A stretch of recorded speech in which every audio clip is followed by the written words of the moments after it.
љубов, грижа, среќа, тага, болка, сила, визија, мајка. Започнува Мама Визија.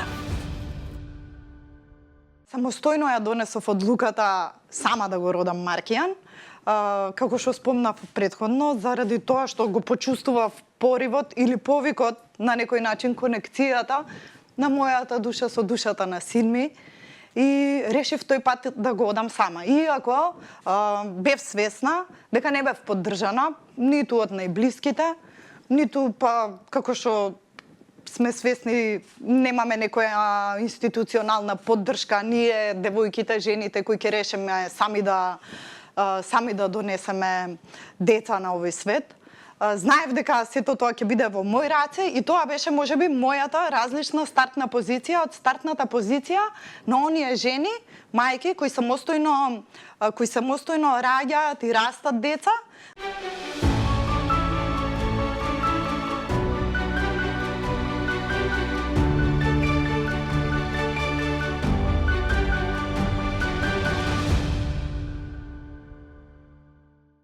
Добро вечер, почитувани. Започнуваме нова приказна за мајчинството. Со нашата денешна гостинка го зголемуваме или го прошируваме кругот на хероини мајки с кој што го започнавме со проектот наречен Мама Визија.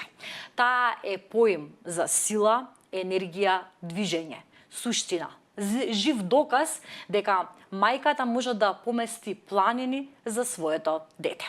Кога ја запознав беше самохрана мајка, а денеска е во среќен брак со нејзиниот сопруг Александар. Мајка е на Маркијан, Ноа и Софија. Огромно задоволство ми е што ја имаме Дороти Пачкова, позната за широката јавност како активистка за правата на жените и на девојчињата. Добре ни дојдовте. Добре, најдов, најававе. Драго ми ако така се почувствува, затоа што јас така те доживувам. Те знам веќе неколку години и задоволство ми е што ја прифати поканата да бидеш дел од нашата програма и да ја чуеме твојата лична приказна како мајка. Често пати се бориш, долги години си двигател за женските права, за мајчинските права во нашето општество. Многу пати успеваш да ги поместиш тие стереотипи, тие неправилности, но ајде да чуеме каква мајка сте вие, Дороти. За почеток, кога започнуваат вашите идеи, желби за да станете мајка? Го имавте ли тоа во вашата младост? Ако се сетам години наназад и размислувам за малата Дороти, која беше девојче, кое од моето семејство ми кажуваат, давала изјави од типот на кога ќе пораснам јас ќе имам многу деца. Ќе имам една голема маса за да можам сите деца да си ги седнам. Тоа се зборови кои јас не ги ни паметам, туку во моето семејство се раскажуваат. И кога следното прашање било, добро, како мажот ако не ќе многу... па нема ја да имам мажи, деца ќе имам. Како бе нема да имаш мажи? И тоа ни било како семејна шала за да се смеат со мене, да им раскажувам. Тоа е од делот кога не паметам. А од делот кога паметам, не памтам дека сум била девојче кое сонувало да биде мајка. Сум си играла со кукли, но тоа било на некој креативен начин, повеќе да ги шишам, да ги облакам, пресоблакам, да им кројам работи, да ги фарбам. Ама дека сум играла мајки и ќерки, например, како што денес ќерка ми игра, никогаш. Па во тинејџерските години не било тоа тема која ме оптоварува. Не сум била млада девојка која сонувала да биде мајка. Не сум ги имала тие аспирации или не сум била едноставно во контакт со нив. Ме преокупирале некои други работи. Јас сум девојче кое од најмала возраст одело на часови по цртање и тоа било мојата главна окупација. И многу сум телесен тип, активна сум била секогаш, сум спортувала. Со Маркијан, најголемиот мој син, минатата недела баравме некои документи, наоѓавме дипломи од спринтови, од надпревари, од ликовни изложби, од конкурси, од време на Југославија. Спортски уметник. Спортски уметник, да. А тоа мајчинството некако дотерување ме интересирало, али вака бебенце, например, керка ми си ги чешла бебињата, нив си ги, па мамо чувај ми го бебето. Глуми мајка. Глуми мајка ме моделира мене. Ја не сум го правела тоа од најмала возраст. Кога добив желба да станам мајка, некако кај мене тоа чувство се роди преку потребата да се кристализира љубовта помеѓу мене и партнерот. Така, од заљубеност, да речам, од влюбеност или од партнерска љубов, се освести во мене желбата да станам мајка и така и станав мајка. Вашата приказна за мајка започнува во раните години, 20-тите години, ако не се лажам, кога прв пат се реализирате како мајка. Маркијан го добивате на која возраст и како настанува оваа приказна со него? Маркијан ја знае приказната и може да раскажам, она кое го знае од најмала возраст е дека е плод на многу голема љубов. И јас дури чувствувам, дури веќе не верувам, туку знам, дека на некој начин мојата мајчина душа се конектираше со душата на моето дете, па на тој начин се роди во мене таа искра желба да станам мајка. Тоа е на која возраст се случува? Јас станав мајка, останав бремена на 25 години. На 25 годишна возраст, да, тоа е релативно млада. Маркијан сега има 13 години, еден тинеџер имате дома. Да. Раѓањето на Маркијан, бременоста со Маркијан ја поменувате како самохран родител. Може ли да ни откриете како се одвиваше оваа приказна, оваа ваша етапа од животот? Беше 2012 година и работите во нашето општество не беа баш како што се сега. Самостојно ја донесов одлуката сама да го родам Маркијан, како што спомнав претходно, заради тоа што го почувствував поривот или повикот, на некој начин конекцијата на мојата душа со душата на син ми и решив тој пат да го одам сама. Иако бев свесна дека не бев поддржана ниту од најблиските, ниту па како што сме свесни немаме некоја институционална поддршка, ние девојките, жените кои ќе решиме сами да донесеме деца на овој свет. Знаев дека сето тоа ќе биде во мој раце и тоа беше можеби мојата различна стартна позиција од стартната позиција на оние жени, мајки кои самостојно раѓаат и растат деца, но не го доживуваат тоа или не го направиле тоа од позиција на сама ќе бидам во ова. И свесна сум што ме чека. Никогаш не сме свесни, но во дадениот миг се чувствуваш како господарка на својот живот кога самостојно ја носиш одлуката и на некој начин имаш чиста стартна позиција. Знаеш дека тоа си ти, нема кој друг. Само да појасниме, вие сте биле со партнерот во врска. Не се работи за донор, така? Да, се работи сепак за човек физички кој што постоел во вашиот живот, зборувате дека било тоа и огромна љубов. Да. Така е. Како што знае Маркијан и како што беше работата е дека Маркијан е плод на љубов. И така е и растен и се гледа тоа по него и по начинот на кој функционира во секој ден на вието. И како? Дознавате дека сте бремена? Кога дознавате дека сте бремена? Кој е тој ден? Како се чувствувавте тогаш? Правите тест? Може ли да ни го раскажете тој ден? Да, ако добро памтам, се уште беше 2011 година, беше зима и чувствував дека во мене се случува нешто, иако периодот пред да останам бремена беше период во кој јас поминував низ нешто што го нарекувам темната ноќ на душата. Не ми беше како што треба, не бев добра, се соочував со своите сенки, со своите најтемни страни.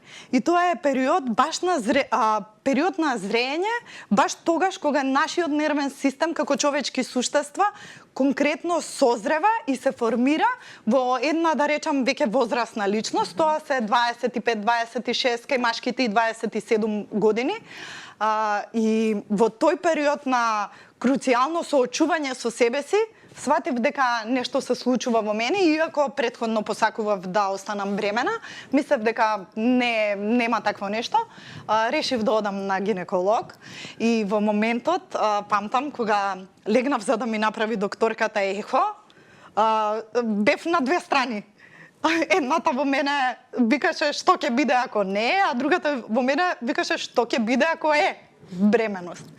И докторката како почна да поминува по мојот стомак со апаратот за ехо, ми кажа, па ти имаш бебенце.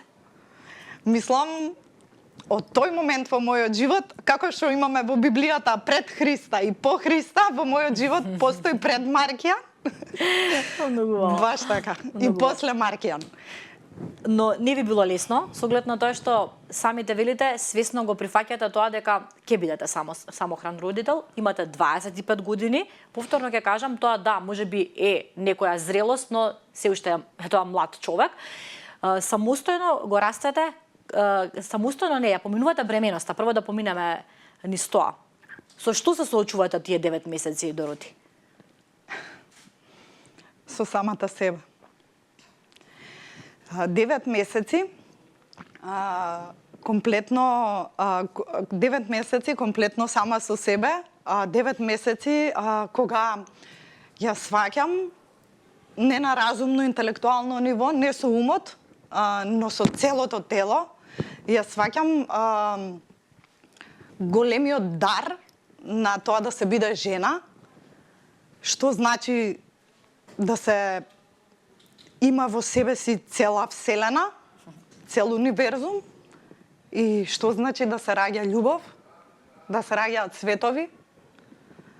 Тоа е најдрагоценното време од мојот живот. Време во кое не само што ја прифатив одговорноста да се биде зрело, возрасно човечко суштество, него ја прифатив својата женскост, својот капацитет да се создава, да се твори и да се поднесе над човечка одговорност. Физички, како ги поминувавте овие 9 месеци? Како се снаоѓавте финансиски, каде живеевте и една бремена жена, знаеме дека треба да има еден удобен живот. Како изгледаше вашиот живот тогаш? Треба да поминува одредена физичка активност, да се храни здраво. Нели имаме одредени правила со оглед на тоа што дополнително живееме во едно нездраво општество, да го акцентираме тоа. Колку внимававте на тоа и како, дали бевте вработена? Значи, како функциониравте тие 9 месеци? Зборувам сега за оној физички дел. Да, ако го зборуваме за контекстот, јас кога останав бремена со моето дете, престанав да живеам со партнерот со кој живеев, но и не сакав и не можев да живеам веќе во семејството во кое бев дете.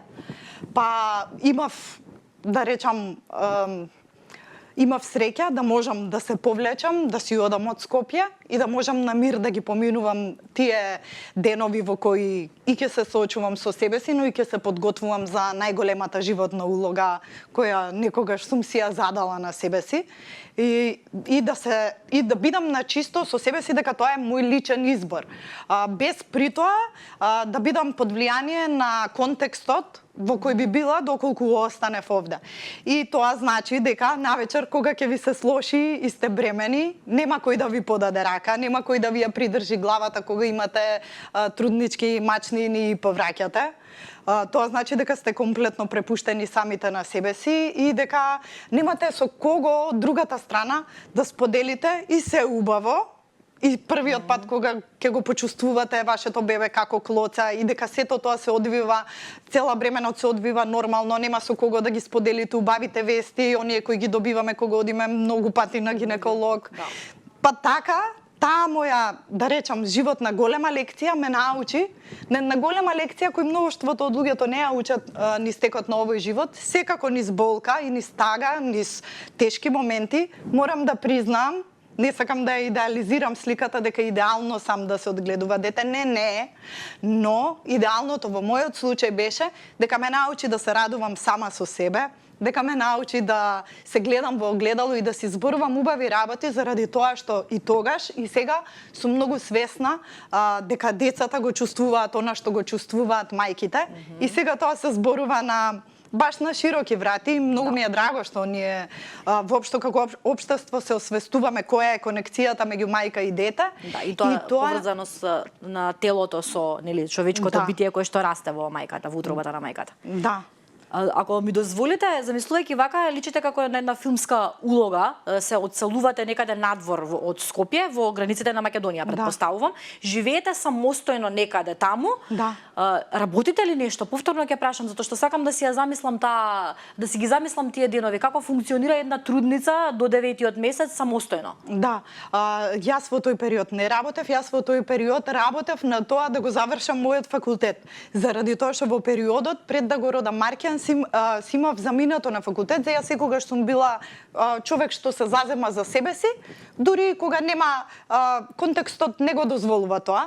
Па така, на мојата ликовна академија, првиот мој ментор, кај нас на ликовна академија имаме ментори на класата, кога ги спремавме подготовките за завршната изложба, ние го завршуваме факултетот со тоа што правиме завршна одбрана, завршна изложба. Не се согласивме во начинот на кој ќе бидам јас представена на мојата завршна изложба и влеговме во сериозен и силен конфликт, во каков што може да влезат само егото на млада уметница и егото на докажан и стар професор. Па може да замислите каков карамбол направивме на факултетот, дента кога се заколнав дека јас нема да земам диплома се додека он е декан и мој професор на факултетот по сликарство, туку ќе земам кога ќе се тргнам на таа улога, немавме опција да бираме во тоа време.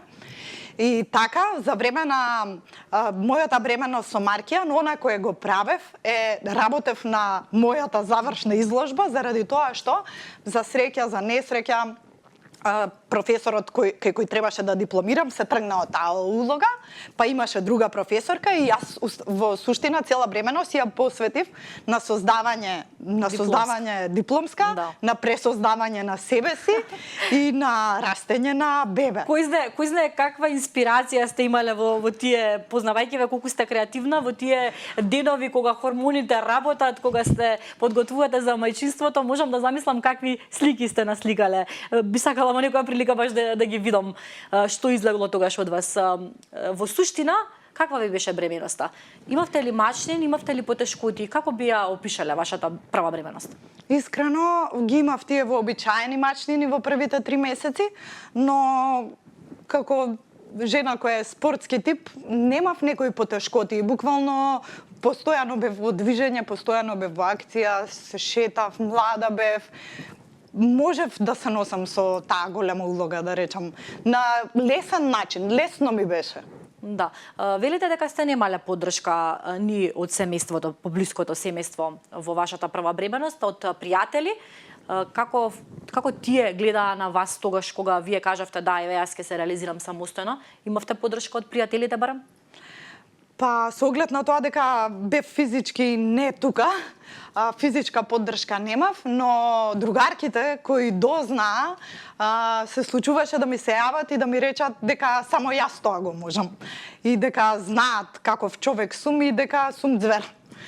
Тоа беше поддршка која реално, па вака кога размислувам, ми значеше во тоа време, ми значеше секој убав збор, да. Апсолутно. Кога доаѓа породувањето, се случува природно, може ли да не го раскажете тој ден, дали сте таму некаде надвор од Скопје кога се случува?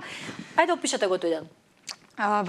За да се породам со Маркијан, се вратив во Скопје, имав докторка на клинички која ми ја водеше целата бременост и Маркијан растеше напредно дете, беше во мене. Како он се развивав и јас, во смисол се подготвував за тој голем чин, иако, да бидам искрена, не знаев што ме чека. Не можев ни да замислам што ме чека. Па и во мојата околина, во најблиското обкружување, немав некој кој има бебе, да речам од целото друштво, јас бев прва која доби дете и се уште имам најголемо дете. И не можев ни да замислам што ме чека, до степен да, може да замислите, во моментот кога почнав да добивам болки, главната дилема ми беше дали да си го земам кученцето со мене до гак или да го оставам. Добро, тоа вие не размислувате за другото, за поважното, мислите одлетале. Го имате се уште тоа кученце? Ова лето почина. Баш жалам за таа загуба. И потоа што се случува?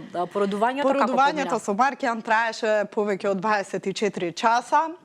Јас кога влегов во предпородилната просторија во ГАК и верувам многумина од нас кои таму имаат искуство, за жал се соочив не само со културолошки шок, се соочив со еден длабоко човечки шок, дека во моментот кога носиш нов живот на планетава Земја, кај што буквално чувствуваш дека моето чувство за пороѓајот беше дека на некој начин и ги имам како визуализација дека сите небесни суштества трубат и свират и го очекуваат новото живо човечко суштество што треба да го донесете.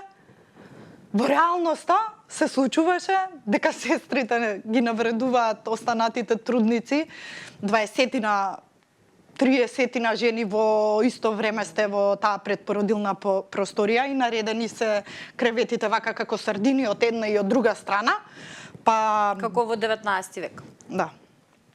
За жал. Немате добри сеќавања од породувањето, но затоа претпоставувам дека дента кога заменувате со Маркијан дома е прекрасен ден за вас со бебче во рацете, но свесни сте тогаш дека тогаш сте свесни дека сега имате некому кому што треба животот да го посветите целосно, а сте сама.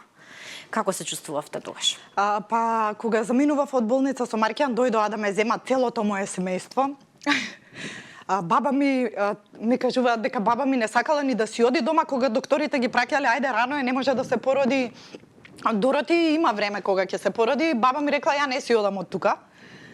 И 10 години подоцна, јас на баба ми судбината ја имам кај мене.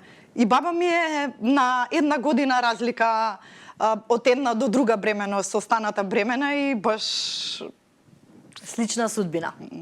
Да. И каков е животот со Маркијан? Значи, носите бебе дома? Мене првата година со моето дете дома, со Маркијан посебно, ми беше период кога јас буквално процветав.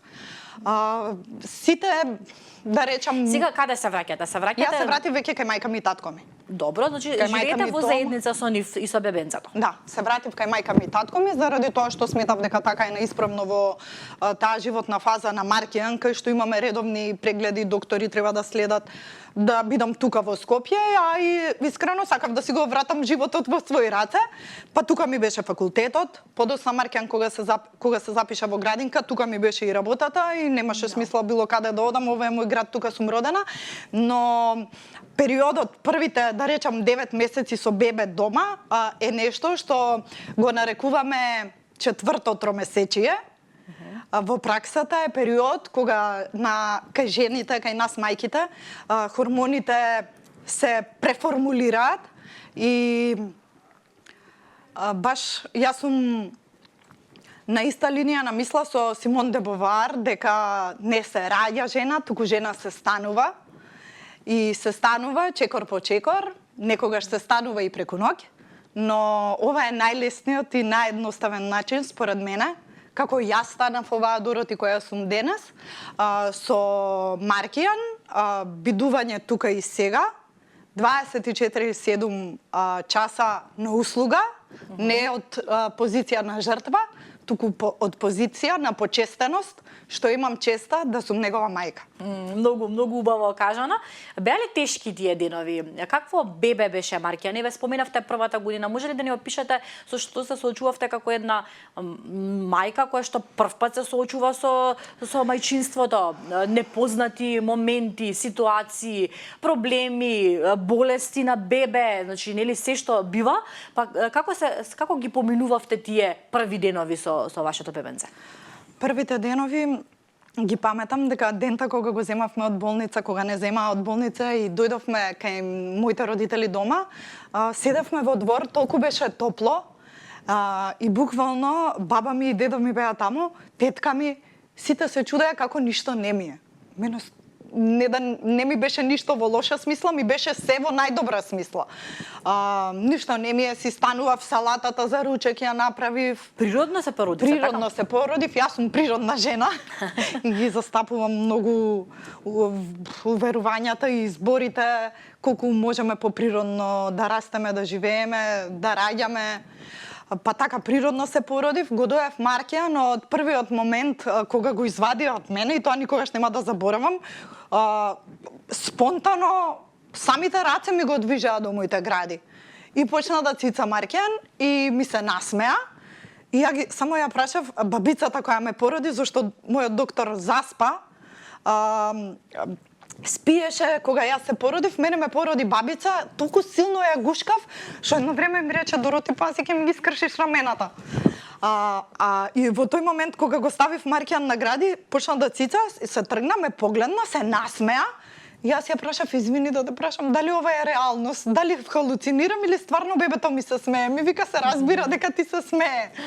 За мене тоа беше одобрување од негова страна и од тогаш мене ми почна милион непознати емоции, сила, огромна сила, така го паметам тој период. Како денот што беше сончев кога го изнесов од болница, мислам дека такво сонце ја огреа таа фаза од моето живење, додека беше дома. Маркијан пред да тргне во градинка, а во однос на доењето имав тука предизвици, во смисол физички предизвици. Не бе свесна што ми се случува и како моите гради треба да станат гради на доилка од гради на девојка. Тоа беше еден болен и слободно можам да кажам крвав процес за мене, што ме носеше до ужаснување, како е тоа во исто време да ти тече и млеко и крв. И колку е тоа нормално, колку е ненормално. А кога сме кај доењето, зборувавте во минатото, бевте гласноговорник за јавното доење. Убаво ме подсетивте, се присетив сега дека имам читано интервјуа ваши. Колку всушност го поддржувавте тоа и некако мислам дека ги освестивте во тоа време мајките кога зборувавте. Што мислите за јавното доење? Како вие гледате на тоа?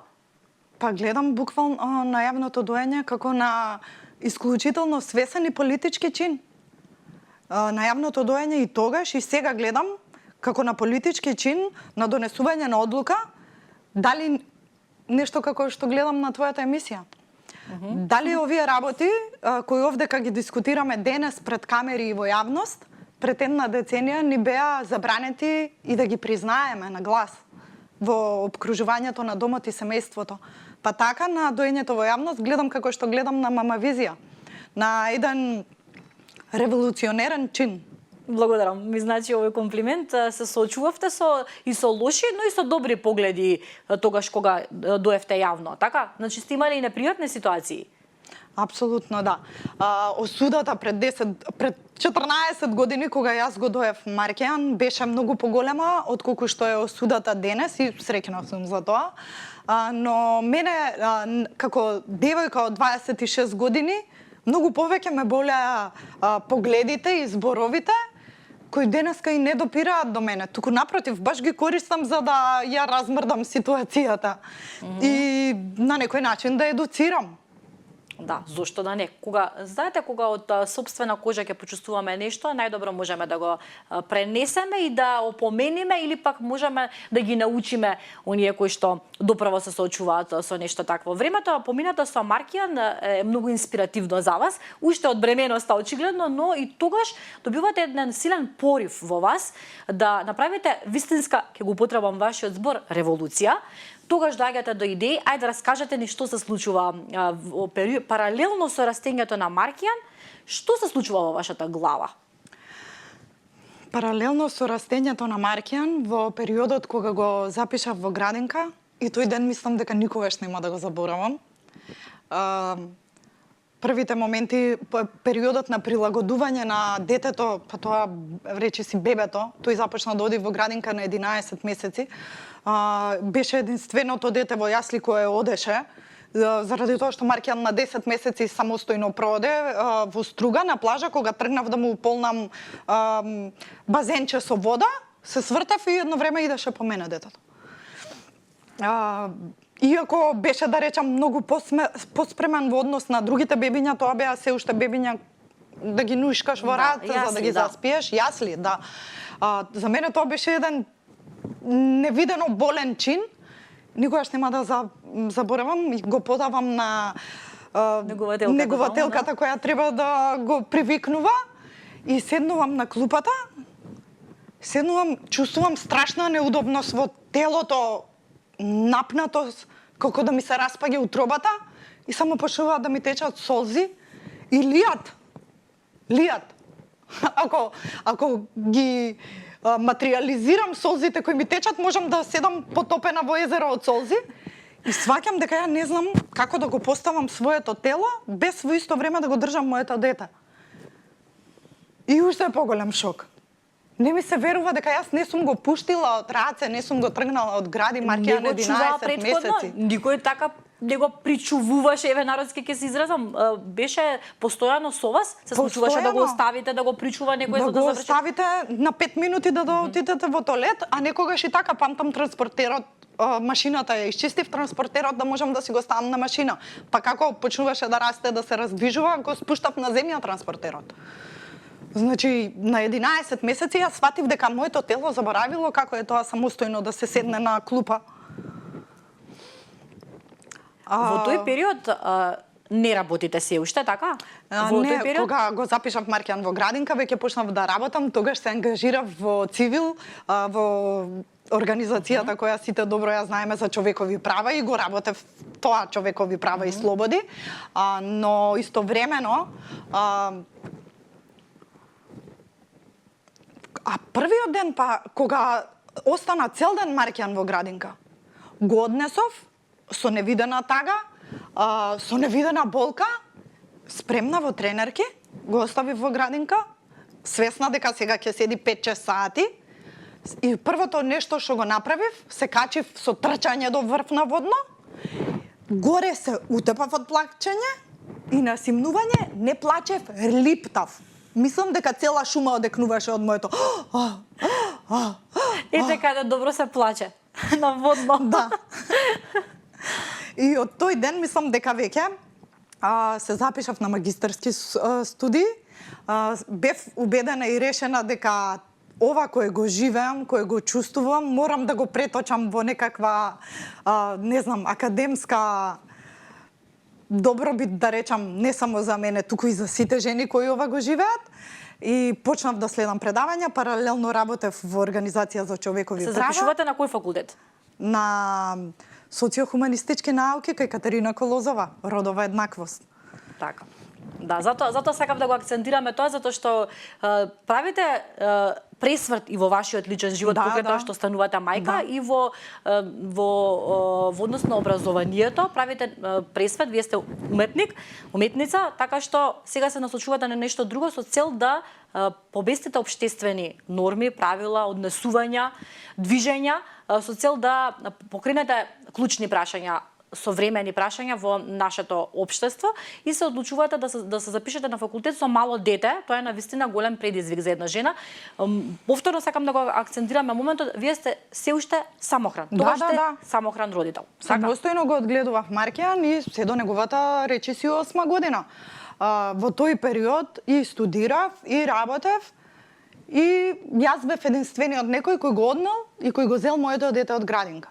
За таков тип на одмена не сум знаела во тој период од животот. И во тој период од животот и развив и многу маскулинистички карактеристики, кога морате да сте столбот на семејството, што друго ви преостанува, или да се жалите, или да станете звер. Па така, одравте да станете благодарение на тој пат, кој во мојот случај не беше лесен и едноставен, одбрав да станам звер. Да, ме интересира во тие денови. Да, вие сте станале звер, сте успешна мајка која што го пораснала Маркијан во прекрасен дечко. Јас имам прилика понекогаш да го видам на фотографии кога ќе објавите, но ви недостигаше ли машка рака пропратно до вас? Се чувствувавте ли некогаш дека имате потреба, дека потребата на татко недостасува во тој период од животот? Дали чувствувавте некогаш празнина? Па искрено, во однос на поделено родителство или да речам втор родител, не го чувствував тоа додека го растев Маркијан, веројатно заради тоа што правев се да бидам и татко и мајка за него. Може би, ако бидам искрена, може би ја чувствував таа, да речам, како да кажам, болка, но не е болка, нешто подлабоко е. Не е само проста болка. Го чувствував, или може би она само обвинување кое ние жените често го правиме, а посебно од кога ќе станеме мајки, може би во клучни моменти како што е роден ден, како што е завршна приредба во градинка, може би во тие моменти чувствував сладко-горко. Ја чувствував гордоста дека успеав да го израснам во такво дете и да биде свој човек најмногу од се. А од друга страна, ја чувствував како некоја тага или некое преиспитување. Дали е ова баш така како што треба да биде. Да. Но со текот на годините, низ целата работа на себе си, низ сите потфати кои сум си ги задала и со кои сум се носела, сум сватила дека тоа е изборот на неговата душа, како што е ова мојот избор, и тоа него му носи многу големо знаење и учење. И затоа е тој денес вакво дете какво што е, а јас сум па оваа жена. Заради тоа што нели се создаваме низ текот на животот, низ активностите и врз одлуките кои ги носиме, низ изборите кои ги правиме, па тоа беше мојот избор. И како растеше Маркијан, научив да не се преиспитувам себе си во однос на минатите одлуки, туку да живеам секојдневно со нив и многу важно за мене да бидам во мир со нив. Да, и да го живееме моментот, она што се случува сега и денес. Знаете зошто ве прашувам? Вообичаено некој ќе рече машко дете, вие сте жена, не го знаеме машкиот свет, исто како што е нели и обратно, па дали понекогаш ви минуваат тие мисли низ глава, и сега тоа е машко дете, ќе порасне во возрасен маж, дали ќе знам да го усмерам во тој машки свет како жена, или остававте на случајности тој самиот да си го научи тоа? Па не, видете, ова кое го зборуваме сега е баш играње на улоги и моделирање. Маркијан во својот живот го имаше мојот татко кој му беше дедо, ние првите 4 години живеевме кај мојот татко. Го имаше мојот дедо, го имаше тетин ми, на тетка ми мажот кој многу сакаа да се дружат со него од една страна, но од друга страна и мајка му ги имаше сите машки карактеристики, никогаш како маж, но многу бев во, да речам, само израсната машкост или прифатена машкост. Со машка енергија, дел од вас, како што во секој од нас има, но не е развиена до степен како што ја развив како самохрана мајката, тој вид на машка енергија. Во смисол и кога треба да пресачам, во смисол и кога треба да не се обседнувам со домашните обврски, со совршеноста, со тоа како изгледам, туку да бидам тука и да се играм со него, зашто него тоа му треба во таа животна фаза, во таа развојна фаза. И најмногу од се е тоа, дека научив да бидам во мир со себе и своите одлуки кои сум ги донела во младоста, и тоа било најдоброто што можам да го направам со нивото на свесност во кое сум била во тој период од животот. Размислувавте ли некогаш за повторно да имате љубовен партнер, да основате семејство? Тлееше ли уште потајно во вас онаа желба од малата Дороти, маса полна со дечиња? Го чувствувавте ли тоа? Размислувавте ли додека нели го растевте Маркијан самостојно? Значи се случуваше такви некакви размисли да имате во себе си? Па, ако размислувам од денешна перспектива, баш ми е интересно да откривам дали си го преокупирав секојдневието со тоа да бидам се за Маркијан од една страна и со тоа да ја градам кариерата на начин на која градев и да обезбедувам се за тоа дете како што би обезбедиле и мајка и татко и баби и дедовци од една страна и баби и дедовци од друга страна. Навистина имав исполнето шаренолико секојдневие и дали навистина немав простор во таа исполнетост да размислувам што би било кога би било, или едноставно ја имам таа слободна диванишка и тука сум и сега и уживам во ова сега како што е. сама го чувам тоа дете, развивам различни идентитети, различни улоги, различни вештини да можам да бидам се за тоа дете. Си ја градам кариерата и уживав во тоа, уживав. Јас кога размислувам на овој период кој сега го дискутираме, е период за мене, е период на експанзија и период на огромна љубов. Да, и тогаш ширите таква некоја посебна енергија наоколу, не знаејќи дека го правите тоа и случајно или намерно ви се крстуваат патиштата со вашиот сопруг Александар. Да, така е, но тоа доаѓа подоцна, со тоа што баш би сакала да ставим акцент на ова. Јас како паралелно развивам вештини за да бидам се за Маркијан, љубовта која ја имаш со своето дете, која јас ја имам во тој период со моето дете, тотално ја тргна нишката и ова мислам стварно е многу важно да го зборуваме. Ја тргна нишката на романтизираната љубов.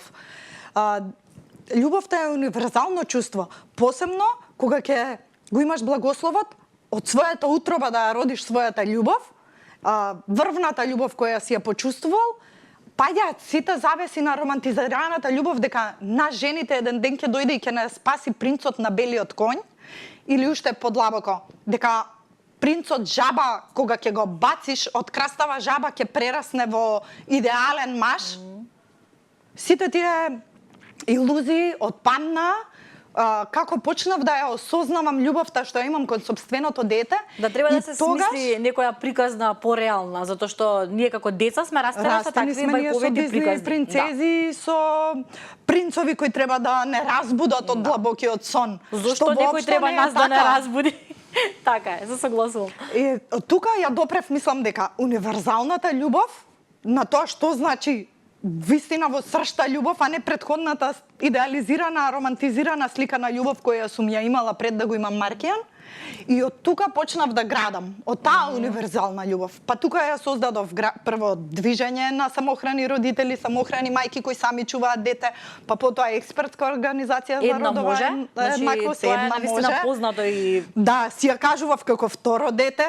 Па социјалното предпријатие кога го направивме за да ги зајакнеме најранливите од таа ранлива категорија, мислам дека поттикот беше универзалната љубов.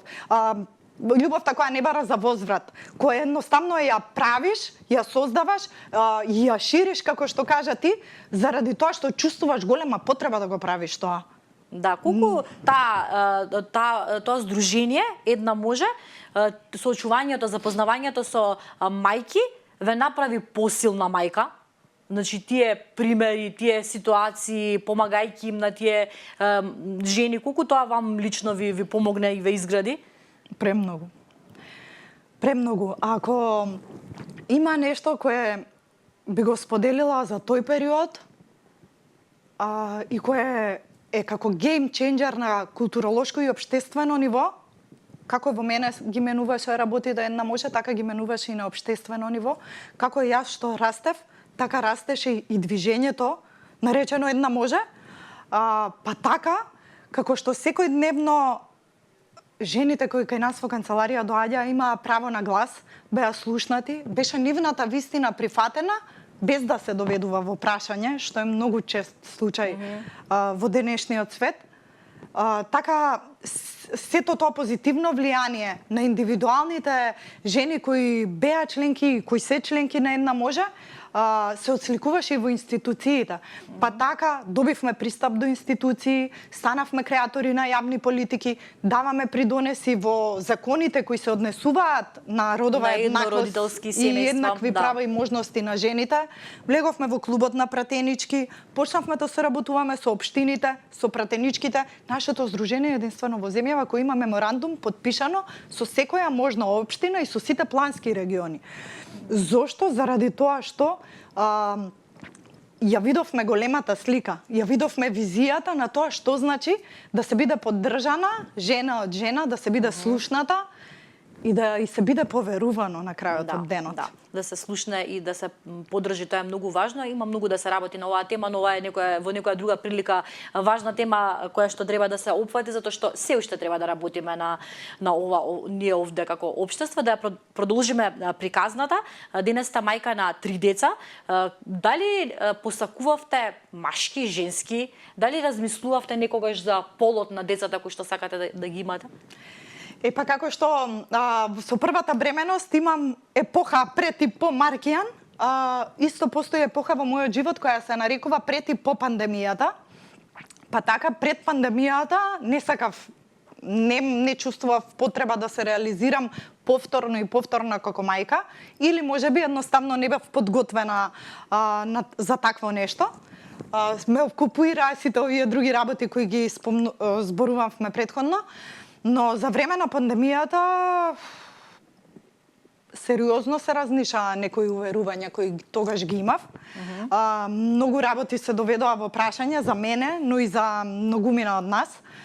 Јас имав дозвола за движење низ цела држава и со работењето со Сдруженијето посетував најранливи категории кои за време на пандемијата беа затворени дома сами со своите деца и во многу голем број од тие случаи сите болни од ковид. Да.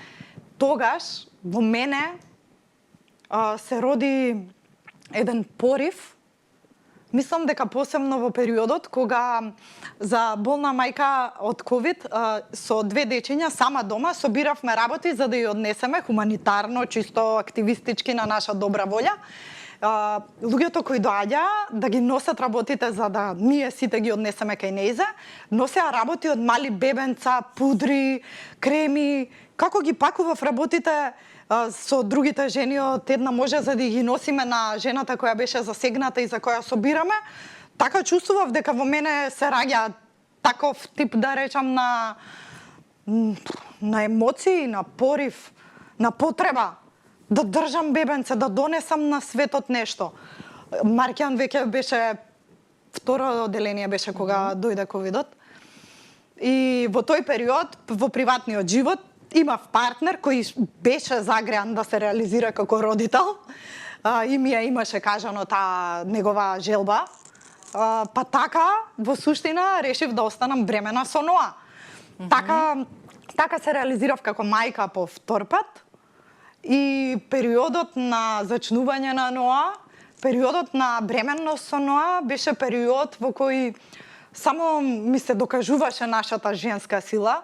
Бев свесна претходно, но сега само ми се докажуваше и цела бременост течеше со огромна леснотија. Сите не морав да надраснувам околината во тој период. Ми годеше околината. Околината беше наредена, така како што самата си ја имав претходната деценија наредена. Па Ноа го носе во удобноста на сопствениот дом, Ноа го носе во удобноста на сопствената канцеларија. Имав ангажирани луѓе кои беа тука за мене.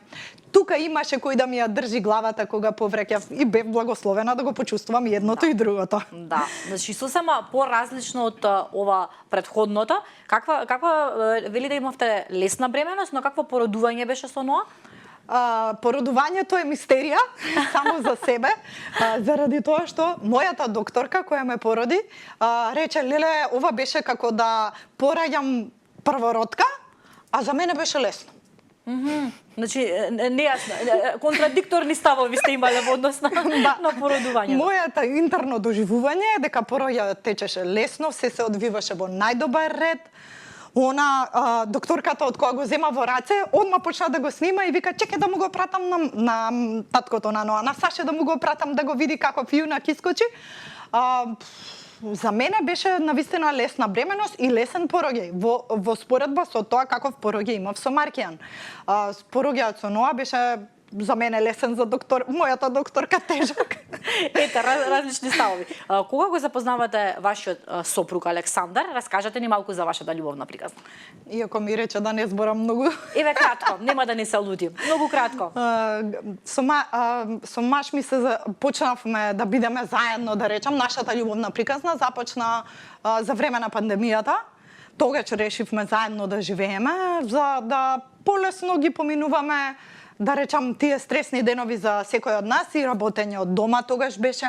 Маркијан учеше од дома од компјутер, имавме онлайн настава, онлайн часови, а јас толку голем залак си земав со мојата организација, толку голем залак што луѓето кои беа ангажирани во мојата организација тогаш немаа храброст да ги спроведуваат активностите кои јас се нафатив да ги спроведеме како организација. Па маш ми тука скокна. Рече, ајде, јас ќе ти помогнам. Ти ќе возиш 400 километри, ја ќе возам 400 километри. Тука имаше физикалија, кревање работи, тешки средства за дезинфекција, не знам, не ни памтам веќе што све носевме, разнесувавме да помагаме на луѓето. Така се вклучи и сите бевме разнишани и ни беа клучните вредности важни. Имавме храброст да ги дискутираме. Тоа не отсликува, да речам, мене и таткото на моите деца.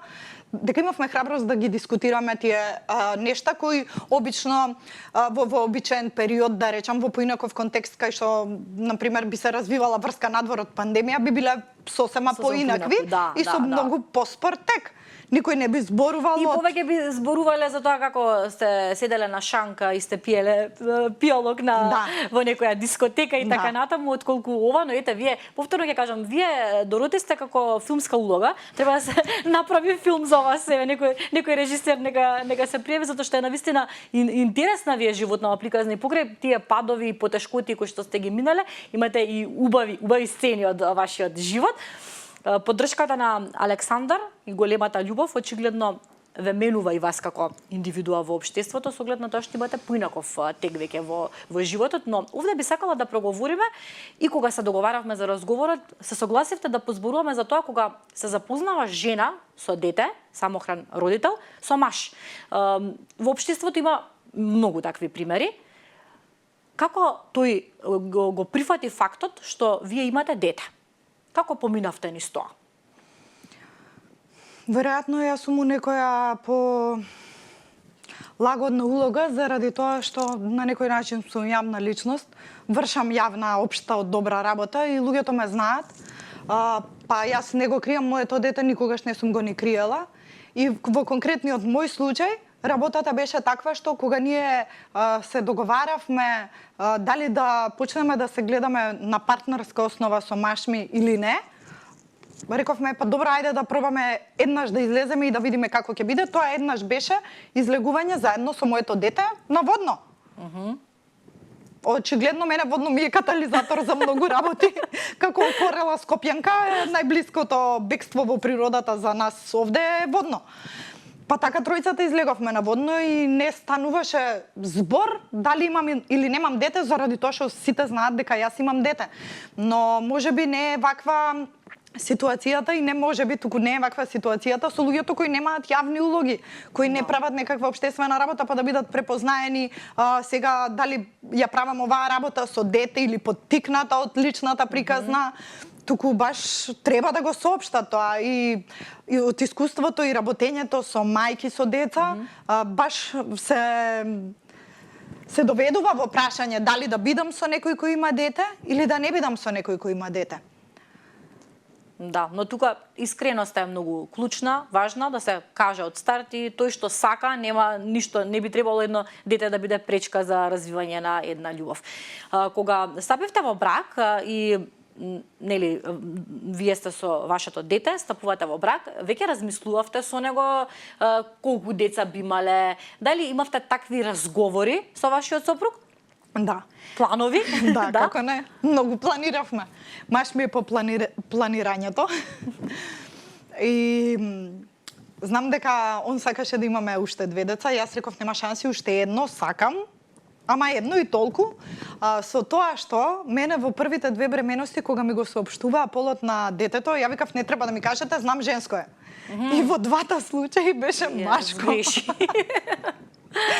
Дотолку што Маркијан пред една деценија, Ноа деценија подоцна, двете докторки го убедував дека се грешни, убаво да проверат дека знам. Кога ме прашуваа како знам, велев чувствувам така. Но некогаш чувството не лаже. Па некогаш можеби чувствуваме малце подалеку од тоа што е тука и сега. Да, држи вода. Кај мене така беше. Па јас планирав едно дете да имам плюс Маркијан, а маш ми планираше две да има плюс Маркијан. И кога се роди Ноа, леснотијата со која го носев, леснотијата со која се одвиваше пороѓајот, испадна дека и Ноа е такво бебе. Ноа е хранет исклучиво по негово барање, никогаш не сум ставала граници, никогаш не сум правела ритам на доење, никогаш не сум мерала часови, ништо од такви формални мерки не постоеле во моето мајчинство. Постојат сега, но во таа фаза не. И се заложувам да бидеме мајки кои ги дојат своите деца по барање и кои одговараат на нивните потреби по барање во таа животна фаза, без разлика дали станува збор за ден или ноќ. Исто така практикувавме кослипинг, па Ноа спиеше помеѓу нас, како што и Маркијан спиеше со мене кога беше бебе. До која возраст го оправдувате, условно речено? До која возраст сметате дека бебето треба да спие со родителот? Видете, ако се подпираме на западни теоретичари и психоаналитичари, вие може да прочитате во стручна литература дека од првиот ден бебето треба да спие во свое кревече и не само тоа, и во своја соба. Ако малце се навратиме на нашата традиција, ќе видите дека во минатото сите спиеле во една соба. Не само што спиеле не во други кревети или во друга соба, туку сите спиеле на купче. Времињата биле ладни, покрај огништето биле сите сместени и тоа носело многу големи бенефити и се уште верувам дека носи, токму поради фактот што во таа животна фаза, кога бебето е новороденче или во првата година од животот, се развива не само нервниот систем на бебето, туку се развива и бондингот кој во првата фаза е помеѓу мајката и бебето, потоа и помеѓу останатите членови на семејството, без разлика колку ги има и какви се, кои се и што се. И тоа е она праконекција која утре тоа дете ќе преигрува, пререализира и во партнерските односи, и во пријателските односи, и во односот на кариерата. Па ако ние еднашка му ја ставиме цврсто, ако го поставиме на цврсти темели тој бондинг или таа прадоверба, која утре е прадоверба во љубовта, прадоверба во животот, прадоверба во тоа дали ќе бидат успешни, дали ќе бидат лидери, дали ќе бидат среќни и задоволни со самите себе си или не. Не знам колку ќе ги ставаат да спијат во друго кревече и уште повеќе во друга соба. Така ја се уште спијам со Софија и со Ноа и веројатно наскоро ќе престане тоа големо задоволство на сите страни, но спиевме со Ноа, а Ноа растеше во исклучително задоволно бебе. Го викавме Смешко од малечок и памтам една песничка која му ја измисливме со татко му и цело време му ја пеевме. Baby Ноа, ву. И сега, кога е вознемирен, иако има 4,5 години веќе, кога е вознемирен, почнува да плаче и ми вика, мамо, те молам мојата песничка. И таа е неговата конекција, врската со прадовербата. И тоа го смирува. Тоа го смирува. Има нешто што го смирува, тоа е многу важно и за еден возрастен човек, а не пак за дете. Година потоа останувате повторно бремена во вашата трета бременост со малата принцеза Софија, која што доаѓа на свет. Таа сега има 3 години, еве да кажеме, Маркијан има 13, Ноа 4, Софија 3. Ајде сега малку за третата бременост. Дали е тоа изненадување за вас? Се случува спонтано, плански?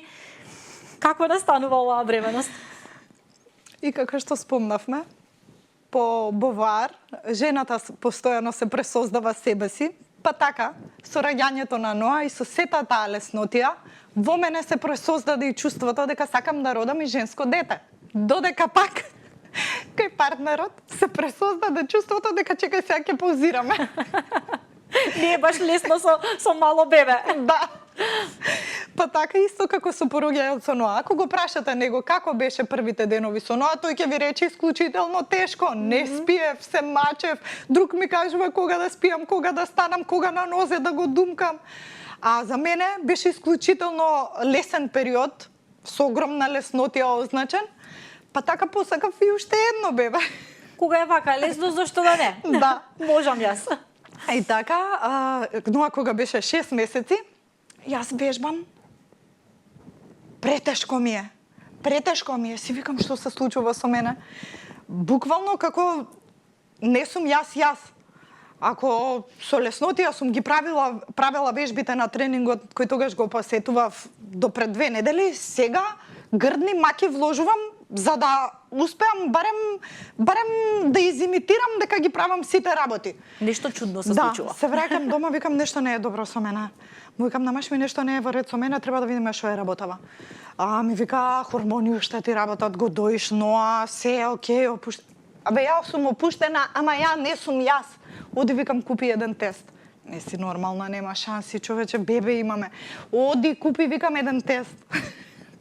Го натрав на сила, исто, зима, снег надвор, става капулјача, пижами од доле, доаѓа дома, другото утро ме тера да чекаме до другото утро, правиме тест, гледаме дека сум бремена, 2 цртички, што толку многу ги посекувавме за Ноа, сега 2 цртички. Првото нешто што го помислив е, молам да е женско овој пат. Ете, желбата се исполнила, значи си сакала керка уште така подлабоко во себе од секогаш керкичка си сакала да имаш. Многу, па таа е потребата да, како порано викавме, да имаш мини-ми, но кај мене оди уште подлабоко. Да се видам себе си во огледало во нејза, денеска кога ќе ја погледнам Софија во очи. Не само што се гледам себе си, него гледам апгрейдирана верзија од мене. Едно совршено суштество кое е способно, кое точно знае што сака, точно знае што не иќе, точно знае на што пристанува, на што не. Карактер.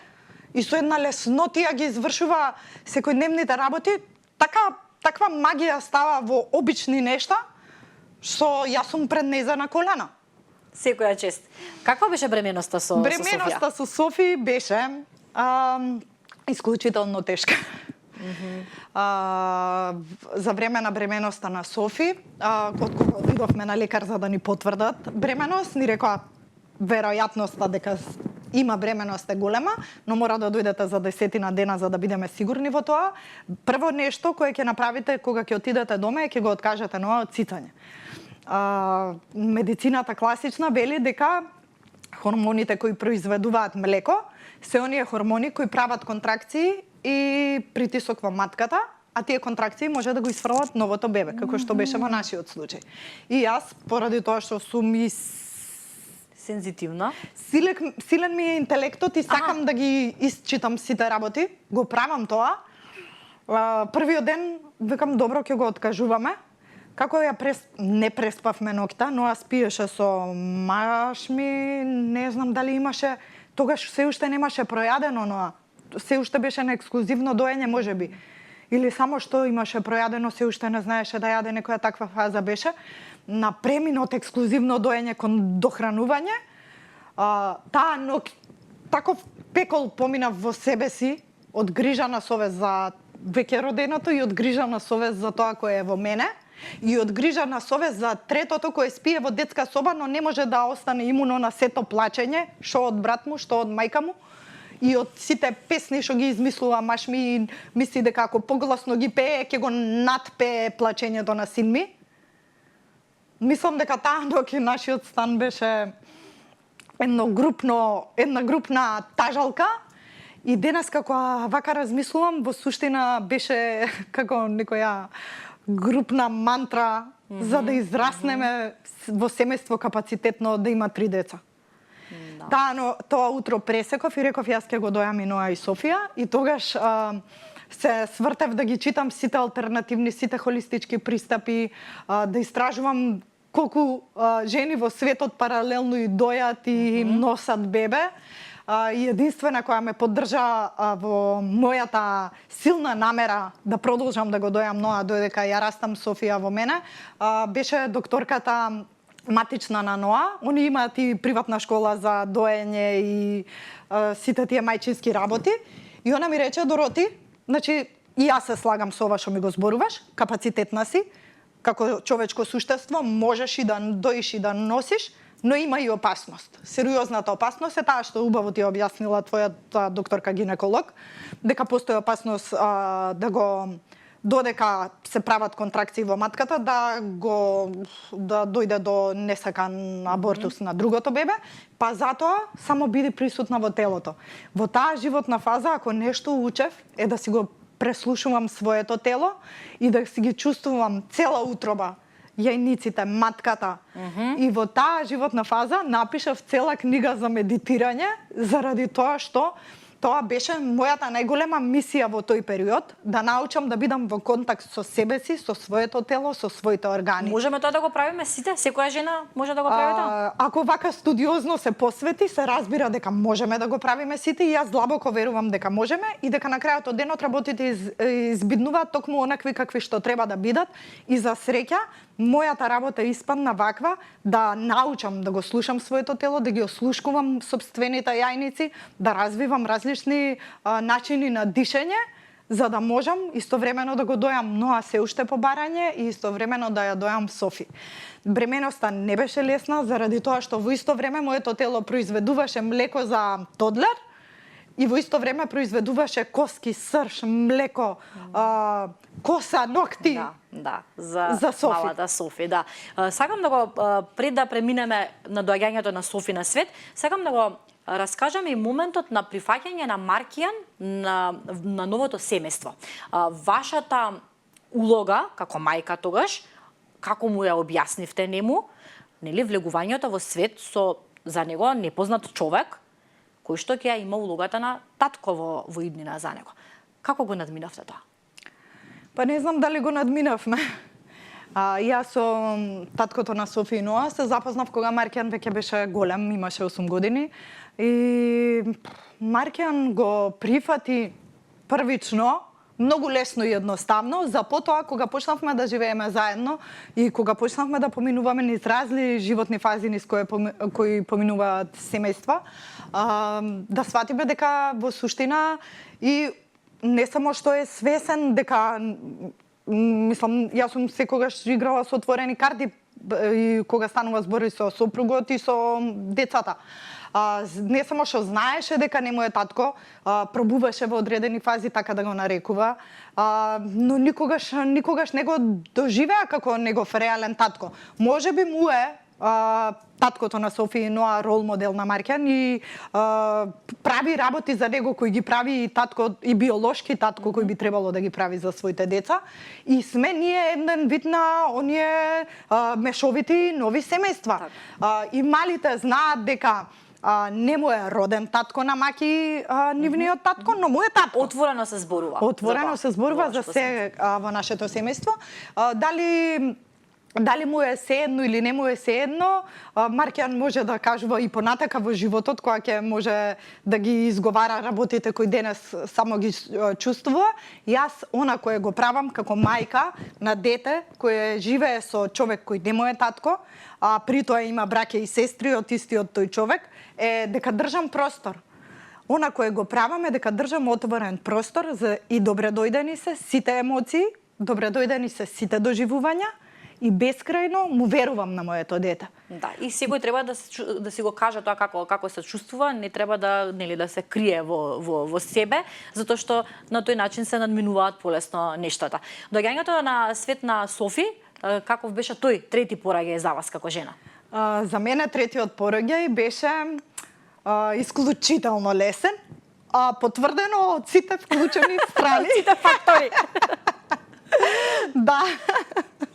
Лесно. Кога почувствував дека имам породилни болки, му соопштив на партнерот на Маркијан, почнавме да се организираме да одиме во болница, имав претходно спремено торбица за во болница и се јавивме на докторката, таа е комшика која живее над нас. Рече, возете вие на кај болница, возам и јас, доаѓам, само што маш ми ги мене ме остави, не знам како направивме. Изгледа ги оставивме децата кај тетка ми, Маркијан и Ноа, за да он може да дојде со мене на прием. Така? И бевме решени дека и он сака да присуствува на пораѓајот. Имаш ми некој кој присуствуваше на пораѓајот на неговата ќерка. Докторката ми викаше, не си ја фаќај бељата, треба после него да го собираме или тебе да те гледаме, не знаеме по кого да трчаме, него викај.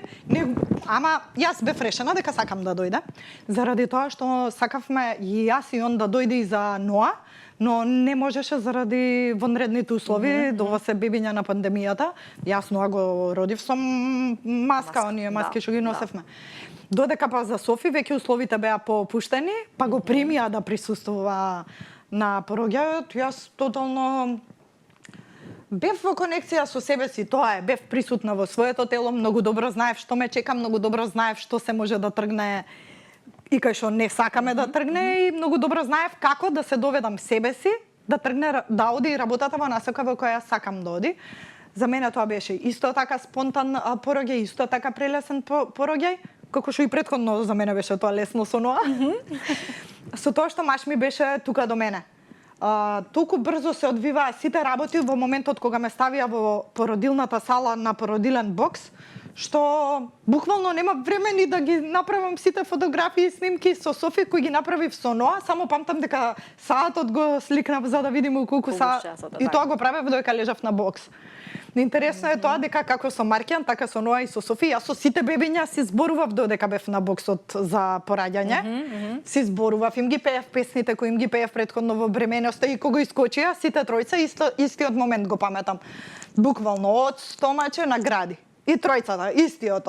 Од стомаче награди и Софија и Ноа и Маркијан пред многу години. Да. Сите беа единствените бебиња во породилиштето во тие денови додека ние бевме, како мајка и бебе, кои беа ексклузивно дојани. Не им беше давана никаква дохрана, заради тоа што беа способни, такви какви што ги гледам и какви што се и денес, способни да бидат одржувани во живот на некој начин од мајчино млеко. Како ги добиваат имињата вашите деца? Бирај пребирај ги добиваат имињата. Маркијан пред да го добие неговото име, мислам дека 2-3 имиња сменивме, но на крај јас се одлучив да го многу читав книги таа бременост и имав време, можев да си го дозволам тоа, но многу бев посветена на читање и безброј имиња пролетуваа низ мене, како ги читав карактерите, ликовите, безброј имиња поминуваа низ мене во таа животна фаза и знаев, имав 2-3 имиња и знаев дека во моментот кога ќе го фатам во раце ќе знам кое име, ќе го препознавам името во неговиот лик и така и беше. Од некоја книга? Значи името е инспирација од некоја името е инспирација од некои стари гностички списи кои тогаш ги истражував и кои подоцна ги имплементирав во целогодишните програми кои ги спроведував и со Сдруженијето и со социјалното претпријатие, но името е од стари гностички списи на Маркијан конкретно. Додека пак на Ноа името, прво го размислувавме женско име баравме, пошто нели јас знаев убедена во дека ќе е девојче. И на крај 5 до 12 требаше да смениме на машко име. Маш ми имаше некои тотално обични имиња кои јас не ги доживував дека соодветствуваат со посебноста на Ноа. И Ноа е навистина едно многу посебно всушност како што и секое дете. И така, испадна Ноа, не знам како испадна, но знам дека се шалевме, имаше едно како за да му биде интересно, не знам ни како ги викаме, не е дубаче, веќе не е одобрено да седат у дубачиња, но седат во едно како џампер. Имаше еден џампер со интересни играчки и вака цело време некои движења правеше и се шалевме со татко му, види како добро име му ставивме, вака прави ко диџеј. Може да биде кога ќе порасне диџеј Ноа, диџеј Ноа. Му лежи името и на и башка и песна има и се, значи дефинитивно нешто со музиката сигурно ќе биде поврзан. А Софија? Софија, рековме дека јас го одбрав името на Ноа, претходно и на Маркијан, дека овој пат маш ми ќе треба да избере за третото. Компромис да направиме. Иначе за Софија не смев да кажувам дека знам што е цела бременност, дека не ми кажа докторката што е. Уста не смев да отворам. На крај докторката ми напиша на ливче, ми го затвори ливчето и пошто она ја знаеше цела оваа приказна, ми ги следеше двете бременности, претходно ми беше матичен гинеколог. И кога виде што е, го напиша на ливче, го сви ливчето, ја го пикнав во джеп надвор да соопштам на Маркијан, на Ноа и на Александар. Ми рече, Доротија, не можам да издржам, керка е, дојде да се гушнеме.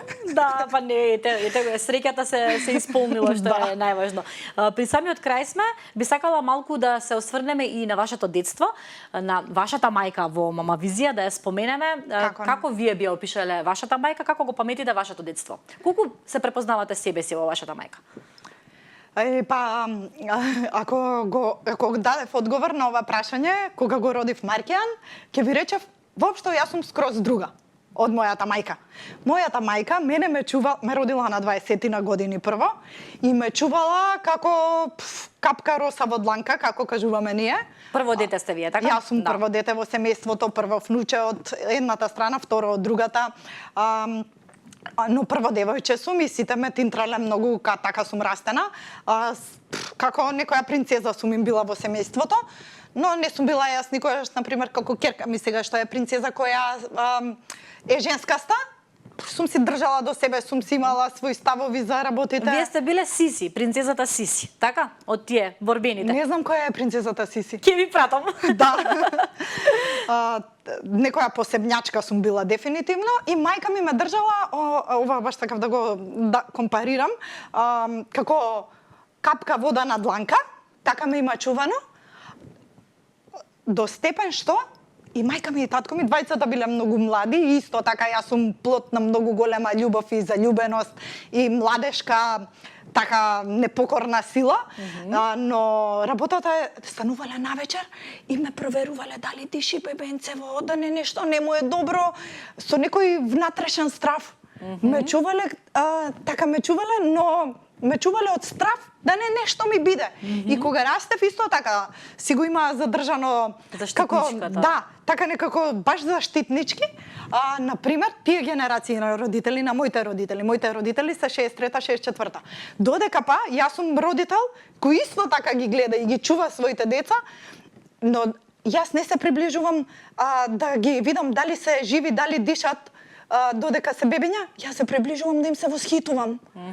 И тоа е разликата. Од една сосема друга енергија. И сум застапник на уверувањето, како што и мене ме гледале, како да сум Бог.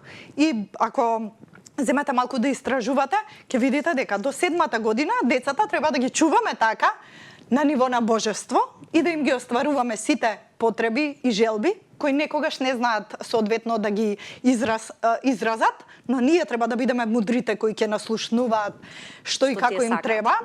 А после 7-та година до 14-та треба да се живее во ред, рад и дисциплина и да се стави некаков ритам на живеачка, а после од 7-та до од 14-та до 21-та година ги комбинираме тие улоги и после 21-та улога веќе тоа е нивен живот и ние немаме големо внимание, ги оставаме да прават лични избори заради тоа што ни со овие клучни фази сме ги научиле како сме да дали се од себе за да ги однесеме на прав пат, што би рекле по старите. На самиот крај од Мама Визија, секогаш замолувам за една ваша лична визија како мајка за вашите деца. Во меѓувреме ќе ви го подарам овој прекрасен букет.